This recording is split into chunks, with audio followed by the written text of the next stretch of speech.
Bonjour, bienvenue à notre deuxième chapitre, la correspondance commerciale du livre Parlons Affaires. Et nous allons apprendre à la fin de cette leçon, vous allez savoir comment écrire une lettre commerciale, voire formelle. Et il y a beaucoup de détails qui sont assez importants pour les Français. Et ils ne sont pas très importants pour les Américains, donc on a tendance à les oublier. Donc voilà un peu le début du chapitre. L'auteur parle des faux amis. Et il vous donne une liste. J'ai aussi ajouté quelques mots qui sont toujours des problèmes pour les étudiants, comme excité. Et vous pouvez chercher, je vous encourage à chercher ces mots dans un dictionnaire pour vérifier le sens, mais sachez que ce n'est pas ce que vous pensez. Hein? Assister à n'est pas to assist, c'est en fait to attend. Et attendre n'est pas to attend, c'est to wait for, par exemple. Hein? Et donc tous ces mots sont des exemples des mots que les anglophones utilisent. Ils pensent que c'est le même sens en anglais et ils se trompent. Et des fois, c'est une erreur assez grave. Donc, je vous conseille vraiment, il faut rédiger, il faut chercher tous les mots dans le dictionnaire pour vérifier le sens, même si vous êtes certain d'avoir raison. Il faut vérifier surtout dans un contrat, dans le contexte des affaires et dans une lettre commerciale. Et pour quelques mots ici, il n'y a pas de bonne traduction. Hein. Démocrate, républicain, c'est pas la même chose. Donc, si vous voulez parler des Democrats, je suggère, par exemple, parler du parti politique américain de gauche, par exemple. Il faut expliquer ce que c'est parce que le mot démocrate a un autre sens en français, par exemple. Bon, et l'enseignant de mon fils, en fait, leur apprend l'importance de la bonne écriture. Et elle a écrit, j'ai oublié, la personne a écrit, you are taken more seriously, quand vous avez une bonne écriture. Et je crois que c'est vrai. Quand vous envoyez une lettre et il y a plein de fautes et c'est pas bien écrit, c'est difficile de croire que vous êtes vraiment sérieux et quelquefois que vous êtes intelligent. Et vous ne voulez pas donner cette impression dans une lettre de candidature. Et quand vous représentez le travail, c'est un gros problème. C'est aussi important d'avoir de la bonne écriture pour la communication. Il est très facile d'être mal compris. Et donc, de vraiment avoir un message clair, bien communiqué, c'est très important.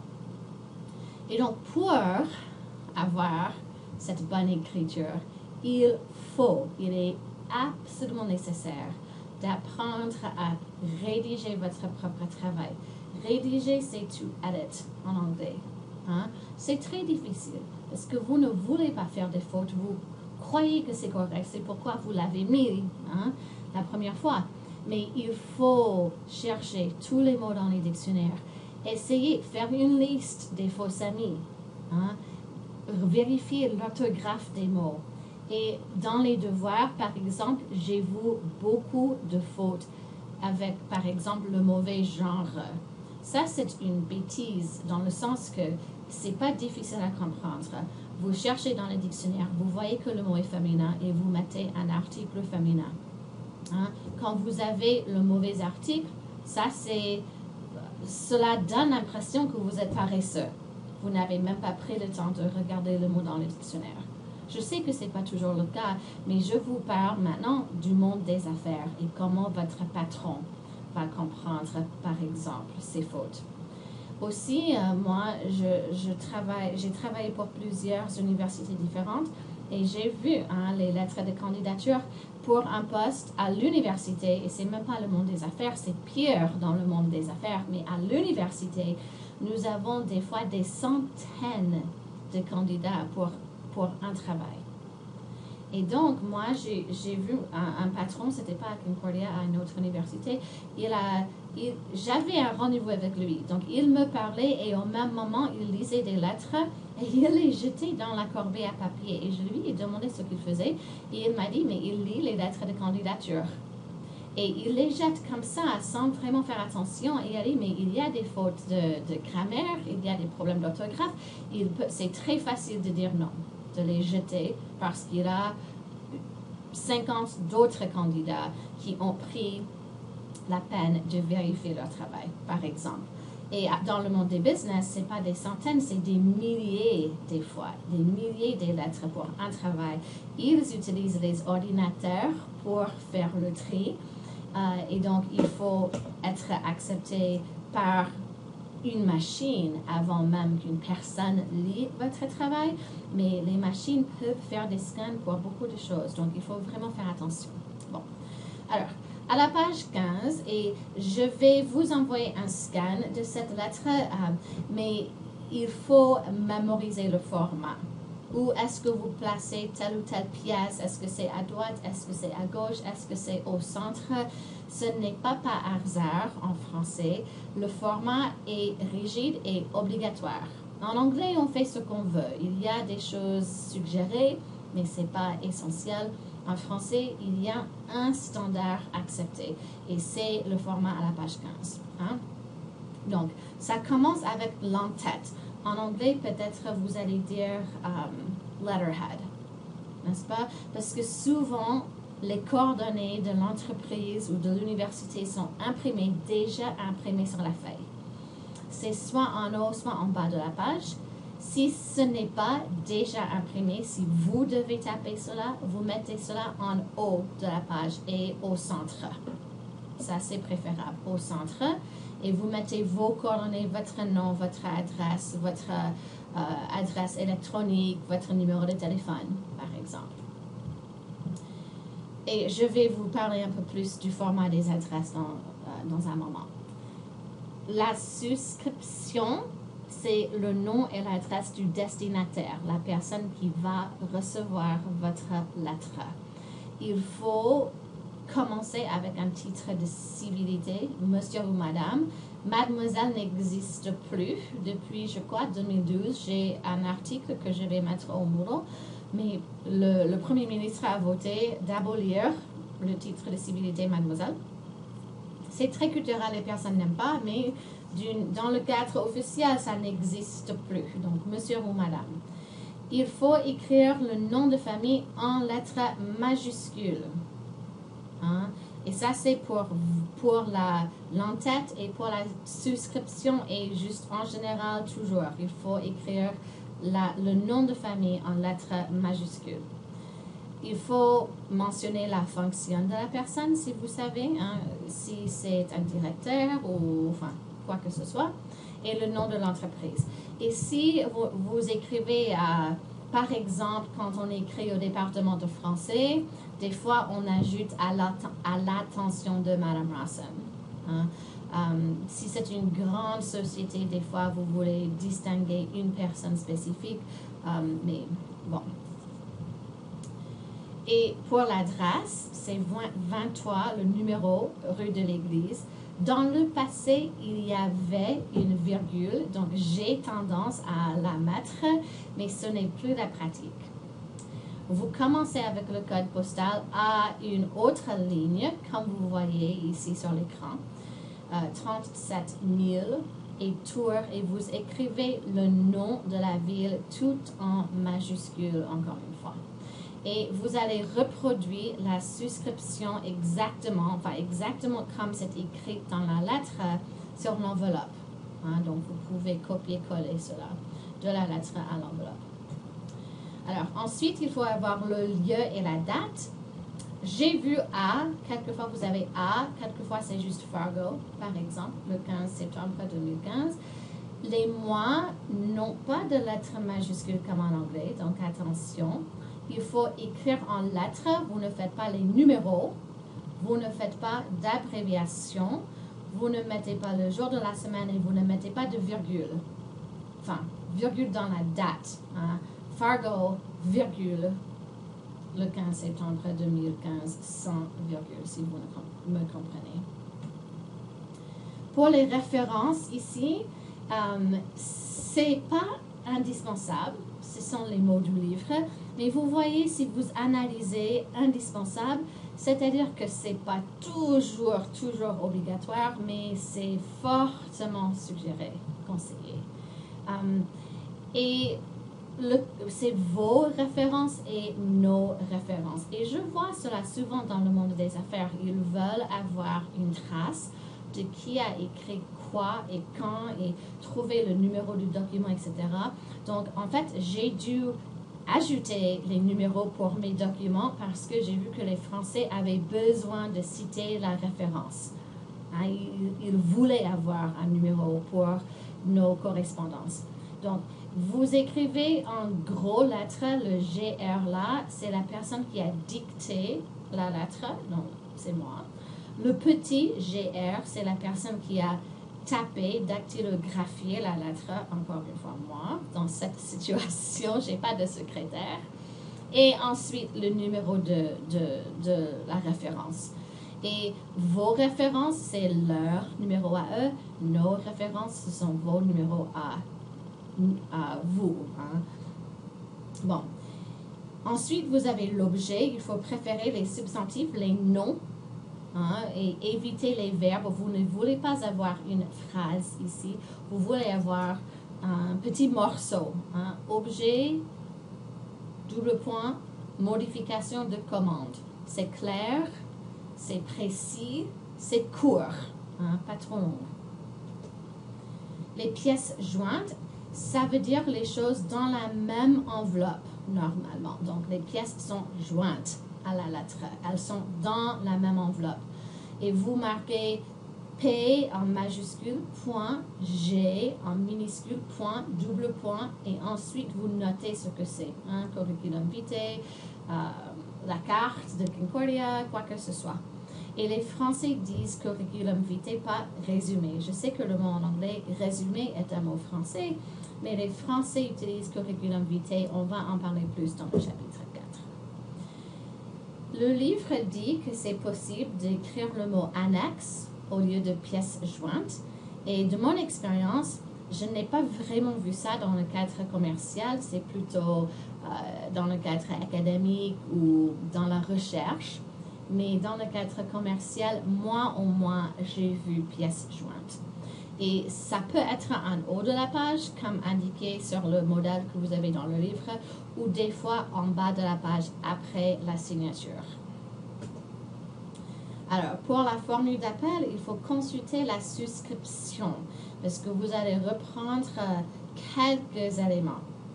Monsieur ou madame, c'est typique, sans abréviation. Mais si vous connaissez le nom, vous dites Monsieur Girard, Madame Bégu, je ne sais pas. Hein.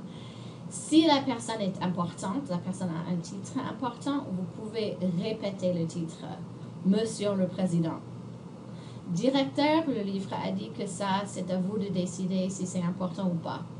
Moi, je crois que les personnes aiment penser qu'ils sont importants. C'est humain de vouloir être important. Donc, si je ne suis pas certaine, je répète le titre. Si vous ne connaissez pas la personne, vous pouvez écrire, et c'est peut-être plusieurs personnes, vous pouvez écrire messieurs, mesdames, messieurs, ou madame ou monsieur, mais c'est toujours suivi d'une virgule à la fin. Donc, après monsieur, ajoutez une virgule. Hein, c'est toujours suivi d'une virgule. Est-ce qu'on utilise cher dans une lettre commerciale? Jamais. Pour vous, jamais. Sachez que dans le monde, c'est trop personnel. C'est pour les familles. C'est pour les amours. Hein? Mais ce n'est pas dans le monde commercial. Et c'est un peu une contradiction. Si c'est un envoi complètement impersonnel, comme vous envoyez une lettre à tous les résidents de la ville de Tours, vous pouvez écrire « cher client » ou « cher abonné » ou quelque chose comme ça. Mais c'est seulement si vous travaillez dans le secteur de marketing pour une entreprise française. Sinon, vous ne l'utilisez pas. Hein. Jamais, jamais dans une lettre commerciale. C'est vraiment une exception rare de voir cela. Et pour vous, dans 99% des situations, ce n'est pas acceptable. Donc, ne le faites pas. Est-ce que vous pouvez faire acquis de droit? J'ai vu des profs qui ont dit cela. Mais le livre suggère que ce n'est pas approprié dans une lettre commerciale. Même, le livre suggère que ce n'est jamais approprié. Donc, nous n'allons pas l'utiliser dans la formule d'appel. Peut-être dans la lettre, dans le corps de la lettre, mais pas dans la formule d'appel. Alors, ensuite, après la formule d'appel, vous avez le corps. Il y a plusieurs possibilités, mais c'est normalement aligné sur la marge gauche avec les paragraphes séparés à double interligne. Et vous pouvez justifier la marge à droite ou avoir la marge décalée. Moi, je fais la marge décalée. Et pour le retrait, c'est possible. Vous allez voir les modèles de cela dans le livre. Mais moi, tout est aligné à gauche. Hein, et ça, c'est le plus typique, d'avoir tout aligné à gauche. Vous n'avez pas d'indentation. Hein. Retrait, c'est indentation. Vous n'avez pas de retrait. Enfin, c'est possible, mais ce n'est pas typique. Alors, dans le corps, vous avez trois parties. L'introduction, la raison pour laquelle vous écrivez. Le développement, vous donnez plus de détails. Et la conclusion, la formule de politesse. Et le livre a suggéré de ne pas oublier les 3 C, que la lettre soit claire, concise et courtoise. Hein? La bonne communication, ce n'est pas nécessaire d'écrire trop, hein, d'être vraiment concis, mais la courtoisie est essentielle. Pour nous, aux États-Unis, ça semble être le contraire de concis des fois, mais c'est essentiel, la courtoisie. Bon, vous commencez l'introduction avec la formule d'entrée en matière. Beaucoup de formules. Hein. Voilà, c'est aux pages 22 et 23, vous avez beaucoup d'exemples. Et moi, je trouve que même en anglais, c'est toujours une bonne pratique. Vous expliquez le contexte. En réponse à votre lettre du 3 mai, je voudrais vous écrire pour vous demander, hein, quoi que ce soit. Pour faire suite à notre conversation téléphonique. Hein. Comme ça, vous aidez la mémoire de la personne qui reçoit votre lettre. Hein, et vous donnez un contexte. Surtout dans le chapitre 4, quand vous écrivez votre lettre de candidature, il faut mentionner l'annonce. Hein. En réponse à votre annonce dans le journal Le Figaro du 3 mai, aussi spécifique que possible, parce qu'ils veulent savoir où vous avez vu leur annonce. Et ça aussi montre que vous avez fait de la recherche des fois. Alors, comment dit-on please en français? Alors, voilà un exemple où ce n'est pas concis. En anglais, on a un mot. En français, vous avez une phrase. Je vous serai très reconnaissante de bien vouloir me répondre. Je vous serai gré de bien vouloir m'envoyer des renseignements à propos de la ville de Rennes. Veuillez avoir l'obligeance de nous expédier telle ou telle chose. Hein? Et vraiment, ce que vous dites, c'est « envoyez-moi s'il vous plaît ». Mais vous n'écrivez jamais « envoyez-moi s'il vous plaît ». C'est beaucoup trop informel, beaucoup trop direct même. Les Français aiment l'indirect, ils aiment la politesse, ils aiment les rapports. N'oubliez pas Peterson, n'est-ce pas? Et donc, avec des phrases comme ça, ce sont des formalités essentielles. Essentielles. C'est très culturel, ça. Et c'est quelque chose que des personnes qui ne comprennent pas la culture française ne comprennent pas. Hein? Mais vous allez maintenant comprendre et pouvoir m'aider à expliquer. Bon. Si vous avez besoin de quelque chose maintenant, vous ne pouvez pas dire « envoyez-moi ce paquet maintenant ». Non. Vous dites, et moi je préfère le dernier choix, vous dites « dans les meilleurs délais » ou « dès que possible, le plus tôt possible hein? ». Mais il faut indiquer que le temps est important. Sinon, la personne va prendre tout son temps à vous répondre des fois. J'exagère un peu. Mais si vous avez besoin de recevoir quelque chose assez rapidement, il faut indiquer cela, c'est l'essentiel. Alors, sous plis séparés versus en pièces jointes. En pièces jointes, encore une fois, c'est dans la même enveloppe. Sous plis séparés, c'est-à-dire que vous allez envoyer les choses séparément. Donc, ce n'est pas dans la même enveloppe. Et vous allez voir dans ce chapitre beaucoup de précisions grammaticales. Si joint, si inclus, si annexé, ce sont des adverbes et ils sont invariables. Il y a un S qui manque là. S'ils précèdent le substantif. Par exemple, veuillez trouver si joint la facture. La facture est féminine, mais si joint n'est pas féminin parce que c'est après le verbe. C'est un adverbe. Mais si c'est après le substantif, c'est un adjectif et vous faites un accord. La facture si jointe. Moi, j'ai tendance à écrire « Veuillez trouver si joint » et ensuite j'explique ce que j'ai mis en pièces jointes. Mais c'est à vous de décider. Il faut juste... je vous conseille de choisir ce que vous préférez et faire ça la plupart du temps pour ne pas vous tromper. Alors, s'il faut exprimer des regrets, encore une fois, vous ne pouvez pas dire je m'excuse, non. Il faut dire, comme suggéré aux pages 22 et 24, il nous est malheureusement impossible de donner suite à votre demande. Nous sommes actuellement dans l'impossibilité de vous donner satisfaction ou j'ai le regret de vous informer, etc. C'est très joli, n'est-ce pas? J'ai voulu mettre et j'ai oublié un lien à la vidéo. Vous pouvez chercher au YouTube. C'est la matrice, je crois, de la scène avec le mérovingien. Si vous cherchez matrice et mérovingien, vous allez voir ça. C'est le film de Keanu Reeves, n'est-ce pas? Et il dit que les Français peuvent dire des insultes et c'est joli parce que leur style, leur politesse, leur courtoisie est impeccable.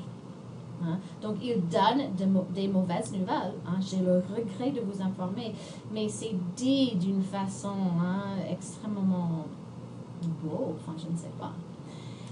Vous ne dites jamais « je m'excuse » ou « nous nous excusons » parce que c'est à l'autre personne de vous excuser. Donc, vous dites « nous vous prions » ou « je vous prie de m'excuser » si vous devez vous excuser de quelque chose. Et vous espérez qu'eux, ils vont accepter vos excuses. Okay.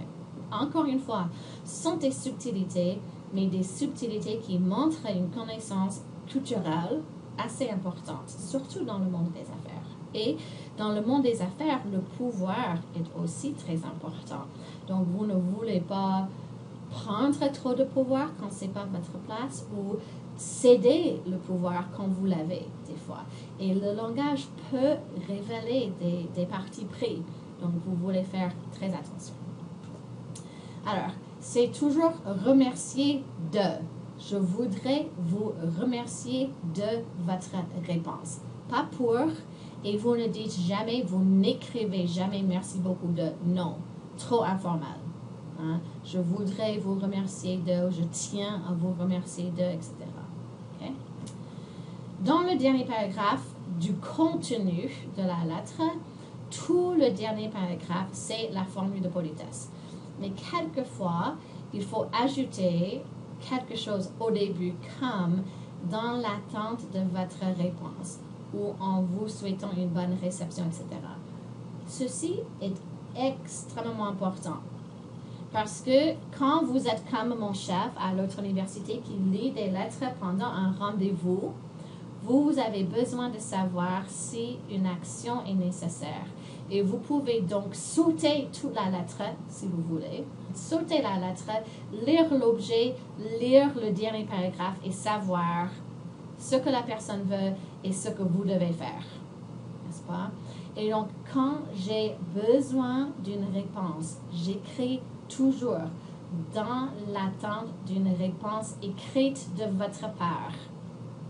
Parce que pour Concordia, des fois, j'ai besoin d'une réponse écrite.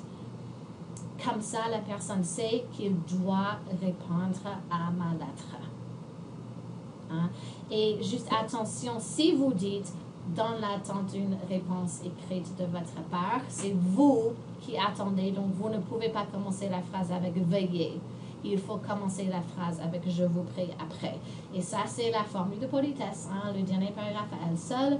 Il y a beaucoup de formules de politesse qui définissent le rapport que vous avez avec la personne. Dans la formule de politesse, il faut reprendre exactement ce que vous dites dans la formule d'appel. Le titre de la personne, monsieur ou madame avec le nom, quoi que ce soit, vous reprenez cela exactement. Il y a beaucoup d'exemples. Et je vais dire ça à cette page, c'est très compliqué, c'est une danse. Hein? Et j'aime les formules de politesse parce que quand je lis les formules de politesse, je comprends où on est dans la danse. Je comprends notre rapport. Et ça, c'est vraiment une bonne chose parce qu'en anglais, des fois, je ne sais pas si la personne m'aime ou ne m'aime pas. En français, je sais facilement. Alors, les choses les plus formelles sont les 3 choses en haut de la page. Je vous prie d'agréer, madame, l'expression de mes sentiments distingués. Et vous pouvez jouer un peu avec agréer et croire, distinguer, les plus distingués, etc. Aussi, et c'est pour les femmes surtout, j'ai appris que les femmes n'envoient jamais leurs sentiments. Hein. C'est pas acceptable pour une femme de parler de ses sentiments, surtout à un homme et surtout dans le cadre professionnel. Donc, pour une femme, il faut donner vos salutations. Et donc, moi, je fais souvent la 3e chose. Je vous prie d'agréer mes salutations les plus distinguées. Ou je vous prie, monsieur, d'agréer mes salutations les plus distinguées. Hein? Quand vous développez le rapport, vous allez voir quelque chose un peu moins formel. C'est veuillez agréer, et ça continue, veuillez croire, monsieur, à mes sentiments les plus distingués. C'est l'impératif, vous voyez, donc c'est un ordre, c'est un peu moins formel, mais c'est toujours vous, c'est toujours le langage sophistiqué. Un peu moins formel encore, agréer, madame, l'expression de mes sentiments distingués, ou croyez, monsieur, à mes sentiments les plus distingués. Encore une fois, impératif, mais pas vouloir dans l'impératif, c'est juste croyez, un peu moins formel. Et moi, je n'utilise pas ça, hein, je ne sais pas. Et ça continue, vous allez voir dans le livre, et j'ai des feuilles que je vais mettre au Moodle. Et vous pouvez changer avec quelquefois ajouter le mot assurance ou expression, mais il y a quelques situations où ce n'est pas acceptable, donc il faut faire très attention. C'est pourquoi moi, les 3 ici en haut de la page sont assez sûrs pour n'importe quelle situation. Mais si jamais vous voyez recevez monsieur mes salutations, ça c'est froide. C'est une mauvaise chose. C'est-à-dire qu'il y a un problème. Vous voyez? Et donc, encore une fois, vous pouvez lire dans la formule où vous êtes dans le rapport. Hein? C'est cool, mais c'est compliqué. Pour nous, surtout, de penser à ces hiérarchies dans notre monde qui n'est pas très hiérarchique, qui préfère l'égalité, ça semble un peu bizarre, mais moi, je l'aime maintenant. J'aime vraiment savoir. Et c'est une des choses que je fais. Je vois la formule de politesse qu'ils utilisent avec moi et j'imite. Parce que quand notre rapport développe et c'est de plus en plus intime, toujours professionnel, mais de plus en plus intime, on change les formules de politesse. Alors, à la fin de la page, vous avez votre signature. Et il faut toujours taper, il faut toujours avoir le nom dactylographié. Taper, c'est un fausset, mais ce n'est pas une bonne chose de dire, mais c'est donc dactylographié. Et il faut souvent taper la fonction avant, après la signature. Pourquoi est-ce qu'il faut avoir le nom dactylographié? Regardez les signatures françaises. Hein, j'ai trouvé ça en ligne. Les Français inventent une signature. Ce n'est pas comme aux États-Unis où vous signez votre nom. Hein? Donc, vous n'allez jamais savoir que c'est Éric Ducap, ce cercle-là avec un point. Et mon amie française, elle m'a dit que vraiment, elle a passé des années à perfectionner sa signature. Elle a pris quelques éléments de ses parents, quelques symboles qu'elle aimait pour trouver son symbole, sa signature à elle. Mais c'est dans une boîte, c'est carré. Vous voyez les signatures en français. Vous pouvez faire une signature française ou garder votre signature américaine, mais voilà pourquoi avoir le nom dactylographié est essentiel dans une lettre. Alors, lettre de réservation, pardon, encore une faute, hein, il y en a beaucoup. J'ai mal fait. Donc, à la page 26, quelques détails qui sont essentiels dans une lettre de réservation. Il faut avoir tout ce que nous avons dit, la souscription, la date, le lieu, l'objet, tout cela. Objet, réserver une chambre ou réservation de chambre, parce que vous voulez un substantif, réservation de chambre. Dans le contenu, vous parlez du type de chambre que vous voulez. Et n'oubliez pas, en France et dans plusieurs pays francophones, il faut donner des détails. Est-ce que vous voulez une douche? Est-ce que vous voulez une toilette? Salle de bain, Wi-Fi, télévision? J'ai eu une chambre à Paris avec juste un lit, rien d'autre. Enfin, il y avait un lit et un lavabo. Pas de toilette, pas de douche, rien d'autre. Donc, il faut préciser ce que vous voulez. Il faut expliquer combien de personnes, les dates et combien de nuits. Ils aiment confirmer. Donc, j'arriverai le 21 septembre jusqu'au 24 septembre, soit 3 nuits. Vous comprenez? Et comme ça, ils comprennent. Et les Français et les francophones vont vous demander de confirmer plusieurs fois. Et dans votre formule de politesse et dans leur formule de politesse, ils vont écrire en attendant votre confirmation par écrit. Je vous prie d'accepter, monsieur, l'expression de mes sentiments les plus distingués. Bon. Mais je vais vous raconter une petite histoire. Global Ed. Il y a plusieurs années, ils ont réservé pour moi un hôtel pour un séminaire de mai. Et ils ont écrit en français. Ils ne m'ont pas demandé de l'aide. Je ne sais pas pourquoi. Normalement, je fais tout. Je ne sais pas pourquoi je ne l'ai pas fait. Mais ils m'ont dit qu'ils allaient le faire et qu'ils avaient fait la réservation. Je suis arrivée en France et ils nous ont dit qu'il n'y a pas de réservation. Il n'y avait pas de réservation. J'y étais avec, je ne sais pas, une quinzaine d'étudiants. Il pleuvait. C'est pas une blague, c'est une vraie histoire. Il pleuvait. Et nous étions devant l'hôtel. Le soir, c'était 5h ou 6h du soir. Et l'hôtel m'a dit qu'il n'y a pas de réservation. Bon. J'ai trouvé quelque chose pour les étudiants, mais quand j'ai contacté le service des relations internationales de notre université, et j'étais fâchée, vous pouvez imaginer. Et ils ont dit, mais voilà la lettre, voilà notre confirmation. Et j'ai dit, mais regardez, à la fin de la lettre, ils disent en attendant votre confirmation par écrit. Vous n'avez pas répondu, vous n'avez pas confirmé. Et donc, ils ont annulé la réservation, vous voyez. Et notre service a dit, oui, mais on a déjà confirmé. C'est pas important. S'ils écrivent en attendant votre confirmation, vous confirmez encore une fois. Hein? Vous confirmez combien de fois autant de fois qu'ils veulent. Nous n'avons pas confirmé, ils ont annulé notre réservation et c'était écrit. Et notre service n'a pas compris. Vous voyez, ils n'ont pas compris cette chose essentielle qui vient de ce chapitre de notre livre. Alors, la page de garde d'un envoi par télécopie, à mon avis, les choses envoyées par télécopie sont de plus en plus rares, mais voilà, au cas où. N'oubliez pas de mettre la date, le nom de l'émetteur, c'est vous ou c'est votre patron si vous faites ça pour votre patron. Le numéro de télécopie, c'est pas la même chose que votre numéro de téléphone, n'est-ce pas? Et n'oubliez pas d'utiliser le format international, surtout si vous envoyez quelque chose à l'international. Le premier 011, c'est le code pour téléphoner à l'étranger des États-Unis. 33, c'est le code des pays pour la France. Et ensuite, il faut modifier les chiffres en France. C'est pas 02, c'est 2 quand vous téléphonez des États-Unis.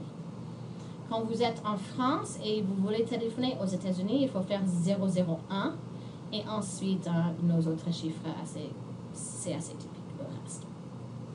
Il faut écrire le nom du destinataire, à qui écrivez-vous, combien de pages, et un message qui est assez bref, parce que ça, c'est la page de garde. C'est comme l'objet. Si c'est confidentiel ou si c'est l'information personnelle, vous voulez marquer cela sur la page de garde, et comme ça, vous savez, des fois, cela arrive dans un grand bureau avec beaucoup de personnes.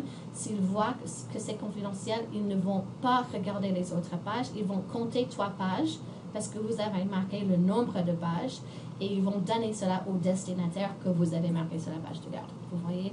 Donc, ça peut être très important pour des renseignements sensibles, surtout. Alors, la note interne, en anglais, c'est memo. En fait, il y a plusieurs types de notes, memo ou notices, des fois c'était une autre traduction du livre. La note d'information, le but, c'est informer. Je vous écris pour vous informer que. Toc, toc et toc. La note de service, le but, c'est de transmettre un ordre. Et mon frère, il est homme d'affaires, et je peux vous dire que ces notes internes sont essentielles pour son travail. Il fait une note d'information pour chaque appel. Il est vendeur. Il fait une note d'information pour absolument chaque appel, chaque interaction. Et il donne un numéro de référence. Et tout cela, c'est dans l'ordinateur. Donc, si le client appelle et il ne répond pas, la personne va pouvoir voir dans l'ordinateur la dernière interaction avec mon frère et va pouvoir personnaliser les renseignements qu'il donne. Vous voyez, il me dit que c'est absolument essentiel. Et si vous ne le faites pas, vous pouvez avoir beaucoup de problèmes avec votre patron. Même chose pour les notes de service, les ordres que vous donnez. Il faut avoir des numéros de référence. Il faut que tout soit clair. Alors, les éléments essentiels, le nom de l'entreprise et de l'émetteur. Peut-être vous, si vous êtes secrétaire ou assistant, vous faites ça pour votre patron, vous écrivez le nom de votre patron. La date, les références, les numéros, les chiffres, les destinataires, l'objet, et le nom et la fonction et la signature de l'émetteur. Vous mettez votre nom sur cela. En anglais, c'est surtout date to from RE, n'est-ce pas? Mais le format français est semblable. Essentiel dans le monde des affaires, essentiel. Surtout avec la concurrence. Concurrence, c'est competition. Avec la concurrence, il faut pouvoir personnaliser. La personne ne veut pas appeler et redire toute l'histoire. La personne veut que vous soyez au courant de ce qui se passe immédiatement. Et donc, les notes d'information et de service, les notes internes sont essentielles. Alors, la lettre de candidature, vous allez commencer à en écrire une, mais vous allez avoir plus de renseignements dans le chapitre 4. Alors, quelques comparaisons avec le Québec. Alors, au Québec, il y a 3 alignements possibles, mais le plus typique, c'est tout sur la marge à gauche. Donc, je vous conseille d'aligner toutes les parties sur la marge à gauche. L'ordre n'est pas le même, donc vous avez l'entête, ensuite lieu et date, ensuite la souscription. Vous faites CP pour case postale, ce n'est pas boîte postale au Québec. Vous faites le province et c'est un code de 2 lettres écrites en majuscules. Le code postal, c'est à la fin de l'adresse, mais en France, c'est au début, n'est-ce pas? Et il faut séparer les 2 groupes du code postal par un espace. Donc, dans le code postal canadien, il y a 6 éléments. Vous faites 3, 3, 3, espace 3, 3, 3. Au Québec, les références n'indiquent pas qui l'a dactylographié ou dicté. Vous mentionnez cela en bas de la page. Ça, c'est plutôt le style américain aussi de faire cela. Et pour objet, c'est soit souligné, soit en caractère gras. Donc, ça, c'est juste quelques comparaisons, quelques différences avec le Québec. Et il faut savoir cela pour votre quiz. Alors, la communication par mail, un sujet très important. Parce que vous écrivez des mails, des messages électroniques tout le temps, tous les jours, n'est-ce pas, aux professeurs, aux autres. Et souvent, les étudiants croient que comme c'est en ligne, c'est informel. Dans le monde des affaires, ce n'est pas du tout vrai. Il y a des règles convenues. Il y a des conventions acceptables et il faut les suivre. Point final. Et n'oubliez pas aussi que vos messages électroniques laissent des traces. Ils peuvent être rapidement disséminés et donc tout ce que vous dites peut être dans une cour légale même. Il y a un statut juridique de vos messages, surtout dans le monde des affaires. Pensez à Hillary Clinton et ce scandale avec les messages qu'elle a écrits de son serveur personnel, de son email personnel. Donc il faut faire très attention et garder toute prudence. Je ne peux pas vous faire comprendre cela. C'est très, très sérieux. Il faut faire très attention. Alors, la mise en page d'un message électronique est simplifiée. Tout est aligné à gauche. Vous ne répétez pas la date, l'objet, le nom du destinataire. Toute l'information qui se trouve dans le format d'un email, vous ne mentionnez pas. Vous pouvez écrire à l'attention de si c'est nécessaire. Vous avez des fichiers joints, souvent, mais vous n'écrivez jamais attaché, attachment, ça c'est l'anglais. L'objet doit être clair, demande de renseignement. N'oubliez pas l'objet du message, le subject line, il faut écrire quelque chose de percutant.